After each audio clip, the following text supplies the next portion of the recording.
It's March 7th. I got my HD set high.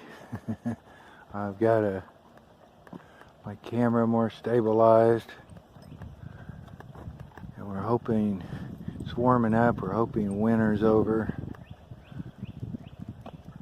It's about 52 degrees, but there's a south wind, but it's a little chilly. Eddie's ready to go. He's pumped up. God, Eddie. Come on, Sparky. You look at that every time. We're all ready to go.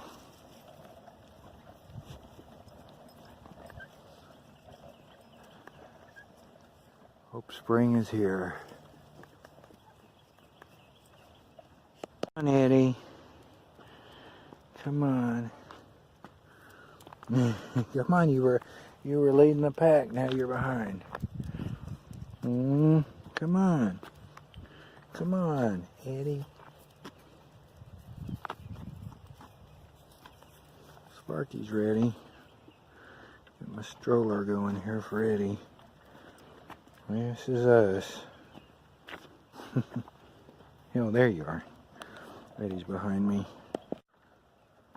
Well, here we all are, as one flosser said. Here we all are. There's Sparky, he's getting older. And Eddie's terminal with diabetes. Got to drink a pint of water before we came out here at the Quick Trip. I had to carry water bottles and a little bowl for him. And I'm semi-disabled and semi-homebound and have my good and bad days. You never think it'll be this way when you're young and strong and energetic.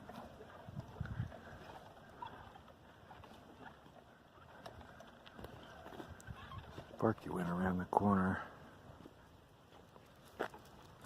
Eddie's doing great. Of course, we mostly went downhill, but still. If he can walk, he's doing good at this point. It's been 55, 63. Been 70 days since since he was diagnosed with diabetes. Sparky wants to go this way. Look at the goats. We'll go this way. Come on in. Here we all are.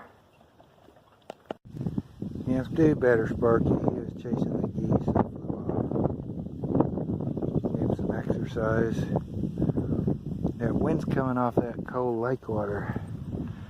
It's been cold for weeks. It's a little chilly. Don't really need a coat, but I got layers on. There they are. There's those geese. They just flew over there.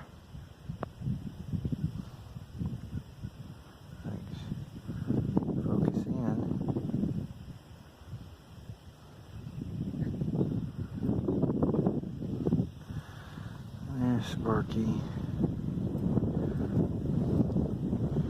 We got this and bud.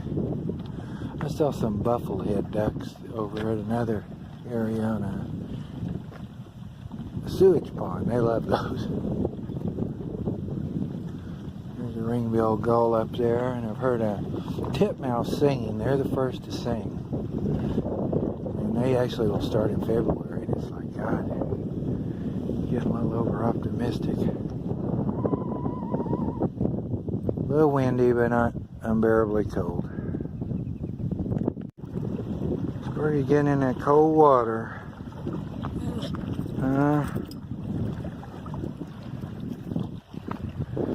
Come on, Ed. Eddie used to come down here, and Sammy. Used to be us 4. Good boys. That's your fresh Sparky.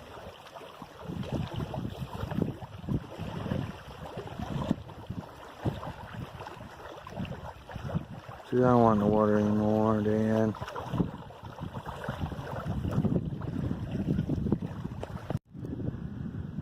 This area is closed right now, except for walking and biking.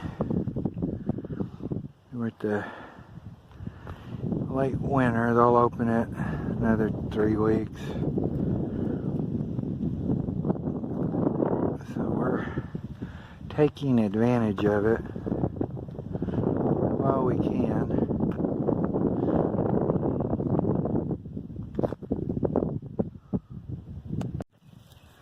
I never take videos of me very often, but I'd like to see your intrepid reporter.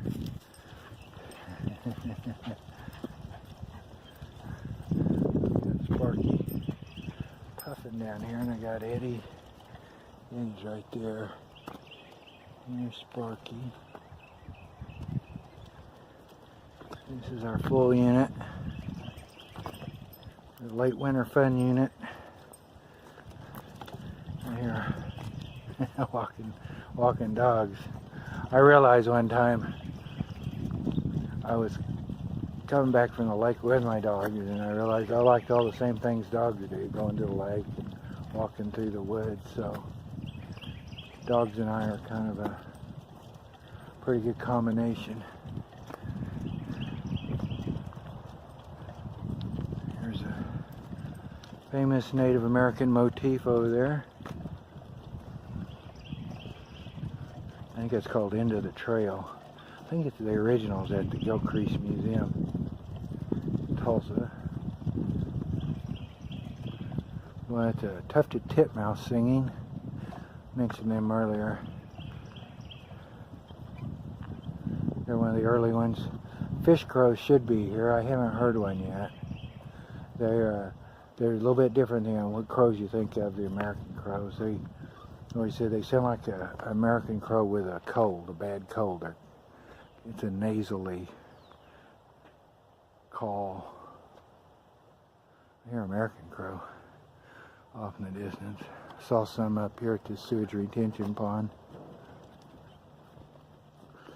Here's Eddie and me. See if I can get us both in a selfie. Here we are. Here's your intrepid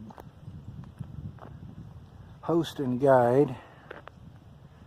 So quiet out here right now. You just hear the birds, hear more crows. Saw a northern flicker, which is a ground woodpecker that overwinters here. And saw dark-eyed juncos. They spend the winter here.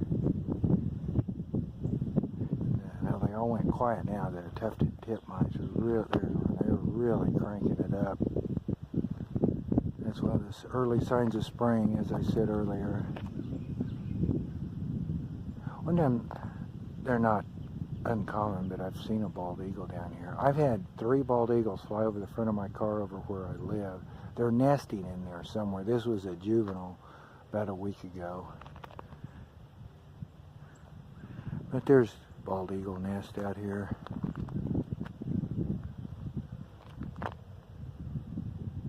So quiet, peaceful. Another month, 2 months, 3 months, 4 months. It's early March. All the people will be out here at the lake. I did hear a boat today, first one I've heard in a long time. Some hardcore fishermen.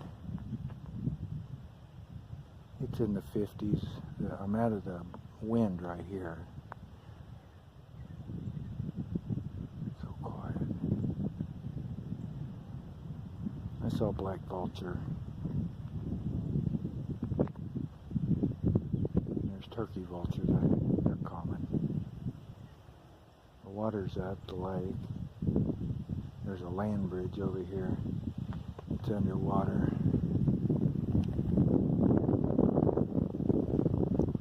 There's the breeze. It's not too bad.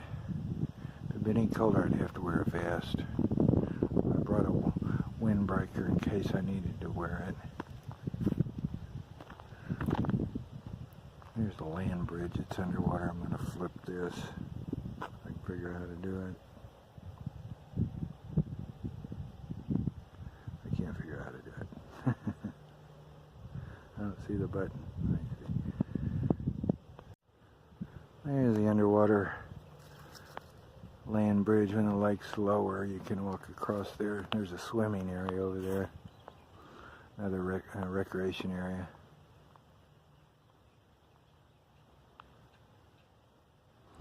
Here's a red-bellied woodpecker.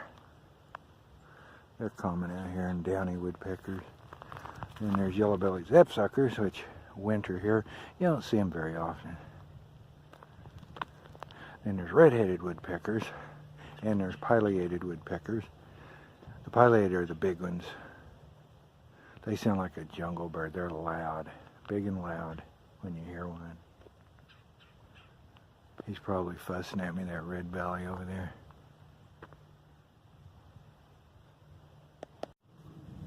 There we go. Okay, let's go. They're waiting on me. Listening to these birds out here. I remember when I first got interested in birding and IDing birds, I was doing it by sight, looking at all the photos and trying to learn them. So I had to get a, with the binoculars or something, I had to see one to ID it. Other than common birds I knew the sounds of. And there was an old professor that I used to bird with. He's dead now, God bless him. Rest in peace. We went birding one time, and he was invalid and had to use a walker. We actually were straight, if you look straight down through there, we were down that road about a half mile or so from there. And they called it ear birding, just birding by sound. And I remember we were getting out. It was one of the first times I ever birded with him, probably the first time. And I was helping get a stroller out of the car, and it's in the spring, and the birds are singing and making noises. And by the time we got his stroller out of the back of his SUV, he'd already ID'd 6 birds, and his wife's standing there checking them off the checklist, And I hadn't ID'd any. I didn't know any of those sounds. And I'm just going, okay, I've got it. I'm not doing this right. He's just rattling off birds he hears. And so I remember standing there. We got his stroller out, and we were going to go down this level path where he could use his walker. I said stroller, his walker. And I remember standing there, and I looked at him, and I said, I see the superiority of your system. And so I went, it was Peterson's sound guide or something. It was a CD set. And I had a CD player in my car back then. I traveled a lot. So as I drove, I'd listen to those bird songs and sounds. And of course, the ones that were common in the summer or winter, I learned those real fast. And but once in a while, I'd hear a bird, and I thought, I'd say, I've heard that. Oh, here you go. Oh, Eddie. Eddie! Oh, I got to talking. Come on, Eddie. Eddie, come on. Come on, right here. He's mostly blind. Come on, Ed. Come on. Eddie. Right here, baby. Come on. Come on. Right here. Yeah, boy, Dad's going to go off and leave you. Oh, very good, Dad. Come on. Come on. Good boy.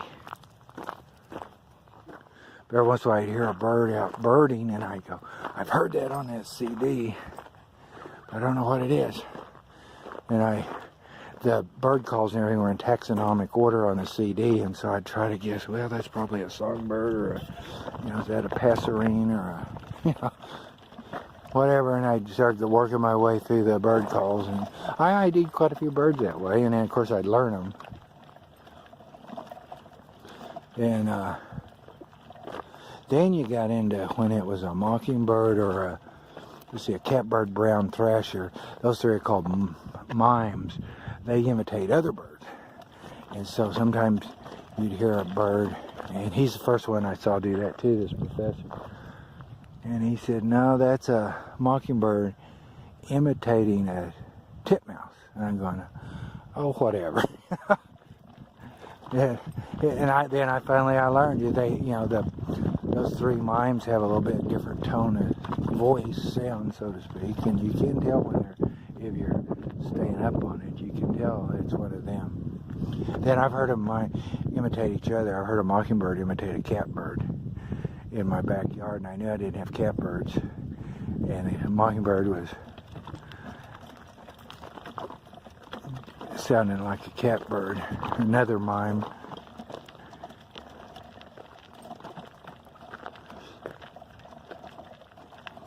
Sparky, you getting tired?